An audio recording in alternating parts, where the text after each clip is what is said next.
Hello, my name is Carol May Whittick, and welcome to Her Conversations, Tools for the Awakening Woman. Her is an acronym for Higher Energetic Resonance. This is the optimal state to embody in order to attract our highest desires. Who is the awakening woman? She is a woman who's seeking a greater possibility in her reality and looking for solutions. She knows being awakened is not a lofty ideal, but a necessity. If she can transform herself, she can change the world. Her conversations will introduce you to talented women who will speak to your spirituality, sensuality, and soul. They share their stories and explain how they are in service to the world. So let their words and these conversations embolden and inspire you. This week's episode of Her Conversations is a compilation of answers from my guests from the last 3 months. So before I begin, I'd just like to say thank you to Stephanie Perry, Rachel Onojafe, Liv Wheeler, Ravi Toor, Emily Turner, Fran Leigh, Kat Kim, Aycee Brown, Marla Teyolia, Dihessa Bojona. There's a set of questions that I ask women on the show, and it perfectly highlights what higher energetic resonance is about. Although their responses differ in detail, the sentiment and understanding of what her means is the same. However, not everyone has experienced this state, and this is what inspired me to create Her Life Academy. It's the monthly membership platform dedicated to reconnecting women to their higher energetic resonance. More about that later, but first, let's allow these ladies to answer my question. Her is an acronym for Higher Energetic Resonance. When do you feel at your most her? I feel that I am most her when I am in the silence and when I am allowing myself to just be, not doing, but just being and connecting to my higher consciousness and whatever that may be at that moment or that day. Sometimes it's sitting outside, just listening to the water, or sometimes it's sitting in my prayer space and being thankful. It's when I find myself just really being and connecting to who I am and to the higher conscious that I feel like I'm most her. Yes, great question. I love this question, and I love the acronym that you've come up with. I think it's so beautiful. When I feel at my higher energetic resonance, I was thinking about it, and it's really when I feel free, like I'm kind of free from any expectations put on me by myself, by society, when I just let go of worry, when I'm in flow. So I was thinking about it. I'm like, how do I distill this? What does this really mean for me? And I think it's really when I feel present, when I'm just in this moment. I'm not worrying about what happened before. I'm not worried about what's going to happen in the future, because worry is a big theme for me. I've always had, a lot of anxiety and worry and concern, and my thoughts just going like da da da da da da, And so for me, my her state is definitely just being in the moment and being present. And I've found over the past few years some really beautiful ways to do that. I think that meditation is incredibly important to me. So that really puts me into this higher energetic resonance state, as well as dancing. I find dancing to be this like incredible moving meditation. And when I'm dancing, I'm not worrying about anything. I'm not worrying about the past, the future. I'm just there in the moment. That's my her moment. So many times throughout the day, but mostly, honestly, in those wee hours of the morning. And sometimes spirit will like wake me up, and it'll be like 333 or 444 or 111. And then sometimes I'll either get like a download or some type of like just thought, and I'll just write it down. And sometimes it's scary and sometimes it's uncomfortable, but that's when I feel mostly that energetic resonance and just being myself, because I know that I'm on my path and that spirit is listening to me and watching me and protecting me. I probably feel at my most her in the mornings, like as I meditate and I really come back into myself, and I really reconnect with my inner self, and I really allow myself to fall away from my day's jobs and my day's activities, I really connect into that higher energy, and I really am able to just be. And when I'm just being, I am at my most her. Like I really feel my most feminine and my most female state, like, because I'm not doing anything. I'm literally just being there and existing in the pure state of energy. Higher energetic resonance. When I feel into that, and recently I found myself more drawn towards, I practice yoga and different forms of yoga over the years, and I like moving out in and out also of loving Kundalini yoga. And there's something about that, I got to practice this morning, and there's something about Kundalini that feels like it's also in that higher energetic resonance. That's what you said? Yes. Yeah, the higher energetic resonance. And also I feel in that space also really in ritual, also in the higher energetic resonance, that space where all is possible. I feel the most her when I am in circles of women, when either as a participant in a retreat or facilitating a retreat. It could be a sister circle, something that's more impromptu in my home. But really, when I'm surrounded by women and there's an intentional gathering of some sort for us to connect and convene, that's when I feel most powerful, and where I feel that I'm able to harness my own energy and feel that my energy is elevating.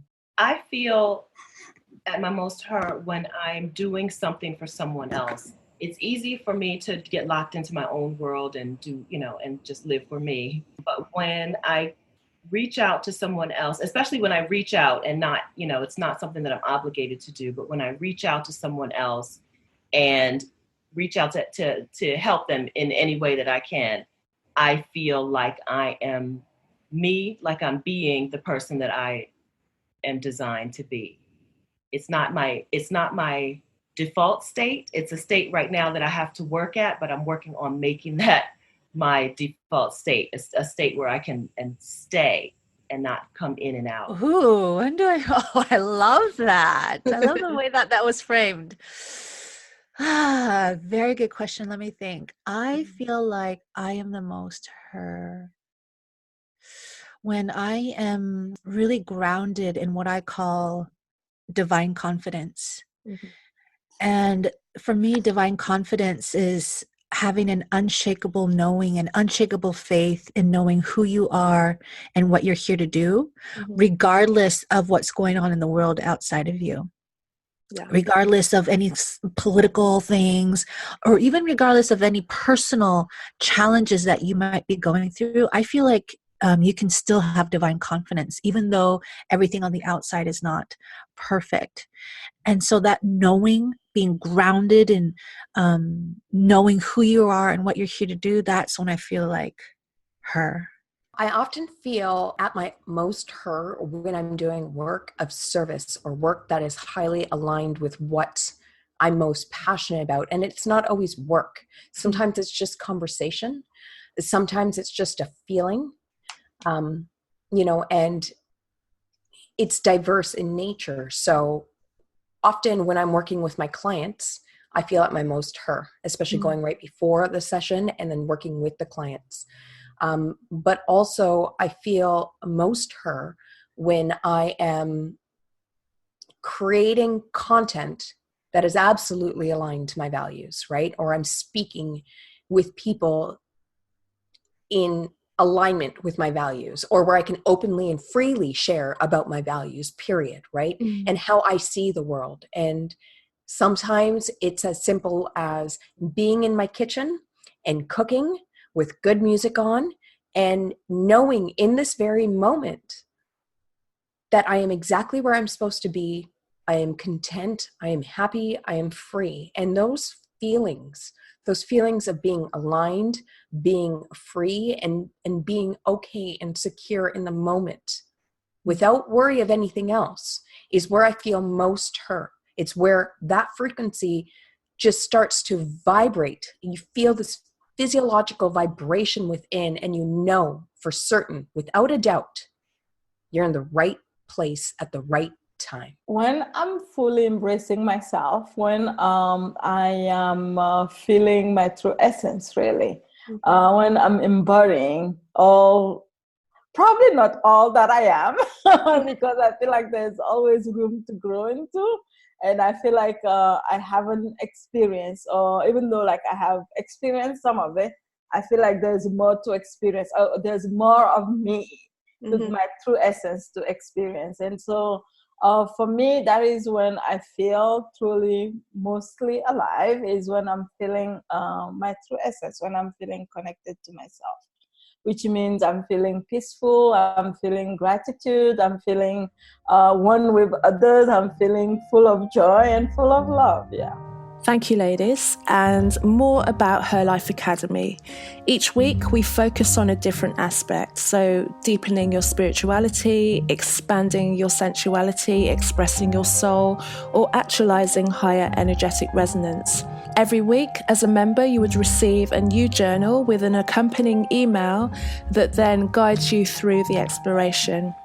Membership also includes a group webinar, and that's led by me, where we further examine and discuss the month's aspect, and also I'm able to address any questions. Her Life Academy is also about building a community and a safe and supportive forum. We often don't realise how much our experience and our words can impact another, but there is something that you may say to another woman today that could alter the course of her life. This is more than apparent when I ask my guests, what is the best piece of advice a woman has ever given to you? The best piece of advice would probably be trust yourself. Like, because I especially have trouble at times trusting myself, but I know deep down inside. And so it's trust yourself. That's probably the best piece of advice. Probably from my mum, that I am allowed to just be me. You're allowed to be you, no matter what. Doesn't matter. She was proud of me for just being me. Like, I'm allowed to be me. I don't have to be anybody else. The best piece of advice would be given to me by my mother, which, you know, when your mother's giving you advice, you're like, yeah, lady, no. You know, I don't want to hear it. But, you know, the best piece of advice my mother gave me, and it's the truest piece of advice, and it is, you have to have faith. You have to have faith when it doesn't look like you should have faith, when nothing's working, when nothing's moving in your physical existence. You have got to have faith. You cannot be negative and expect good things to happen. You've got to have faith. And my mother talked about faith so much that we would just be like, this lady is really lost it. I mean, no matter what was going on, she would talk about having faith and having faith. And I remember when I was studying, you know, studying about fear, and fear is false evidence appearing real. Right. And then I remember studying about faith and the mustard seed. And I remember buying mustard seeds and looking at them and saying, that is an awful tiny seed. I know that I have more than that, right? And so I would put these seeds in my wallet and carry them around. But really, it was just to believe in what I could not see. And I think that was the best piece of advice, because to this day, that's what keeps me going. When I have a vision, when I have a dream, when I write down something, or I'm in prayer and I get a message, and the message seems extremely huge and really way beyond what I think is capable, or I'm capable of, I tap into that faith. And I trust something that's so much bigger than me, that has the power to create every single thing. And I keep going. I wanted to share this quote and made sure that I got it right. It's just this incredible quote that is like a guiding light in my life over the past 3 years. It's from Guru Jagat. So I don't know if people are familiar with her, but she's a Kundalini yoga teacher, and she runs the Rama Institute, which is all over the world now, but primarily started in LA. But she says, people are waiting for you to open the door for them by opening yourself. And that to me is the best piece of advice. And it's what wellness and personal development and self-love are all about. It's really about opening yourself first. It's not about fixing other people or fixing your job or fixing your life or whatever, that kind of left brain thinking is.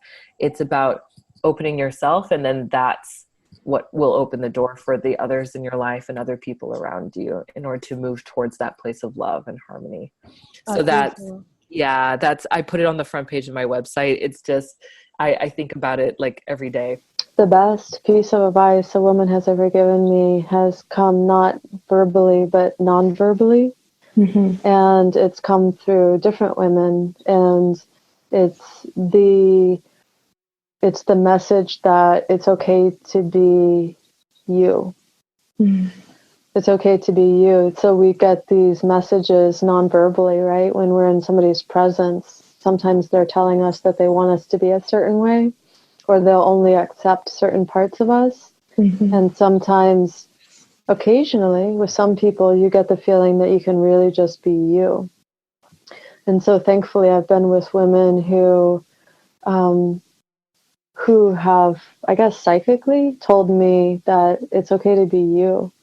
And at some point in time, that started to happen, and that enabled me to come more into the fullness of my being. So I feel like that's been more of a collective message from some women that I've had the privilege of sitting in their presence that have given me the message that it's okay to be me, It seems so simple, but you'll be fine.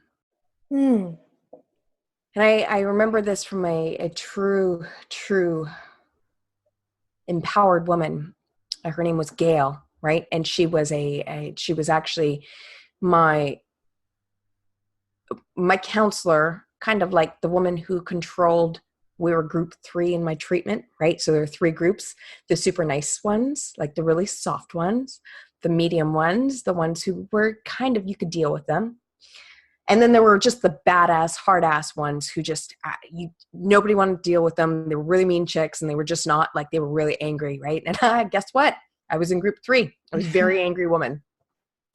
Rightfully so, of course. But Gail was a strong, badass woman, strong as they come. And she was, a very tall woman, white hair, right down to her rib cage, rings on every finger, that bold, deep burgundy lipstick all the time, right? Glasses, makeup done real nice, and real classy looking woman, right? And she was just the hardest ass you would ever meet in your life and didn't take shit for anything. And I remember her standing next to me one day, and I'm thinking, how am I going to do this? How am I ever going to do this? How am I going to reintegrate back into society? How am I supposed to prove to anybody that I'm going to be able to do this, that I'm okay. It's okay. You can trust me. I'm capable, all this stuff, these things we kind of battle with. She said, you know what, kid? You're going to be fine. And there was more stuff to that, but the main message of you're going to be fine is always trusting that not only are you exactly in the space that you're supposed to be in, but that you are, if you trust, going to be fine or great or wonderful, whatever you choose to put. Just like if you think you're going to fail, you're probably going to fail, right? What you decide to put your mind to is exactly what it's going to be, the outcome. And for me, when I decided I was going to be fine, I was going to be fine. And I'll tell you, that exact sentence resonates in my mind often. It comes back to me. I remember exactly the moment I see her as she says it. And I know that as simple as it is so profound. And it means so much more than just, you're going to be fine. It's everything. Actually, it is really the best piece of advice that it's not personally. I didn't get it personally from the person. I actually read it on a quote by Michelle Obama one time. It made a huge difference in my life. It said something like a failure is a part of success. You cannot succeed without failing. And I was like, it hit me. And I was like, all these times I was doing everything in my power not to fail. I read that somewhere by Michelle Obama. I remember this. Yeah. This was maybe 4 years ago, 3 years, not so long ago actually that I read it. And I was like, and it hit me. I still got chills as I shared that. And ever since then, it was like freeing. It was very freeing because I grew up in a way where like I tried to be a good little girl and never make mistakes. Right? And I tried so hard, and it was so energetically consuming. Oh God.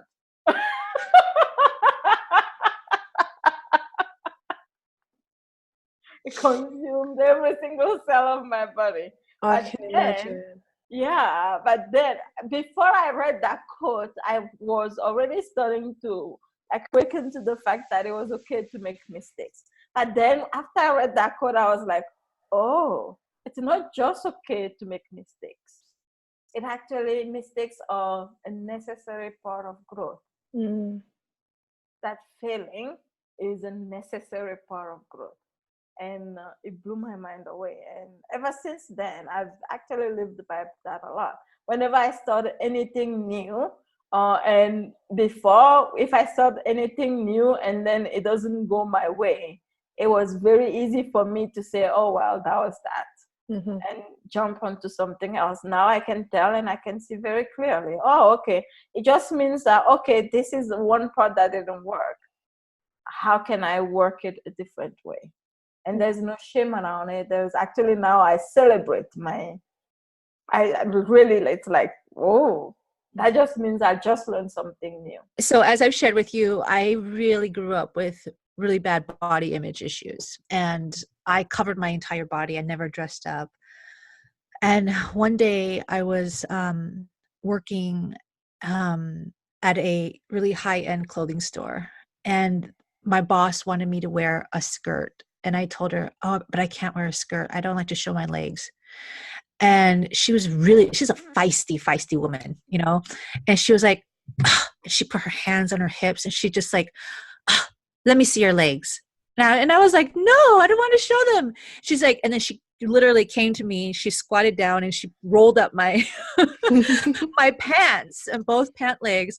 And she looked at them and she was like, you need to get over it right now. You are going to wear a skirt. Your legs are fine. And it was just a moment of like, I don't even think I had a choice. You know, I think she was just basically telling me. And it was like, it's something that I carried on with me. Like, I just need to get over it. I just need to get over it. It doesn't need to be this thing that I carry with me my entire life. And so my signature look now is pencil skirts too, by the way, and people love my legs. So that was actually one of the it's the best thing, I think. One of the best pieces of advice, I was 20, maybe 23 or 24 years old, and I was working. It was at my time in New York, and I was working at a center called the Dominican Women's Development Center. And I had interned there, and when I graduated, I became their associate director for development. And I was navigating a lot with the board of directors of the organization. And one of the sisters, two Latinas at separate times actually, pulled me aside because they knew I was going to be getting married the following year. And they said, listen, if you don't want to have kids, don't have them. And it was a moment where I was like, what? And they said, you know, I just want to let you know, like, as Latinas, that is right after marriage, it's the next question is, when are you having babies, right? Like, that is so deeply expected of us. And I want you to know that you don't have to have them if you don't want to. Like, you need to absolutely want to, because it will totally change your life. And for a long time, I didn't know if I did. you know? And then the executive director pulled me aside and was like, listen, you don't have to have kids. So it was this moment of time where like a few elder, like, they weren't even elders at that point. They were just older than I was, right? Maybe 10, 15 years, and saying, hey, I love my kids, but I don't really love kids. So you've got to figure out like whether you want to do this, because it will totally change your life. And for me, the conversation wasn't about having kids or not have kids. And I do have 12-year-old twins. The conversation became about, don't buy into what society is telling you that you need to do and what our culture is telling you that your life needs to look like. You get to define it. Right. And so that was great advice, because that's really what I took away from the conversation. Our culture is going to tell you lots of things that may not be in your best interest individually. You get to decide.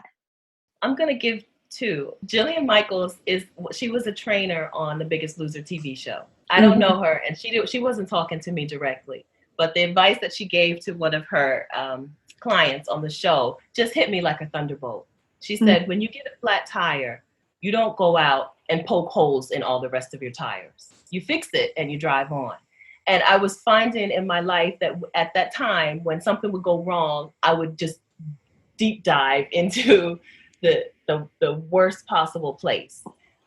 If I didn't get a promotion that I wanted, I would like quit the job, like seriously quit and move to another company. Or, if something didn't go my way, I was really sabotaging myself. And this was years ago. And so she said it on the show, and I turned my entire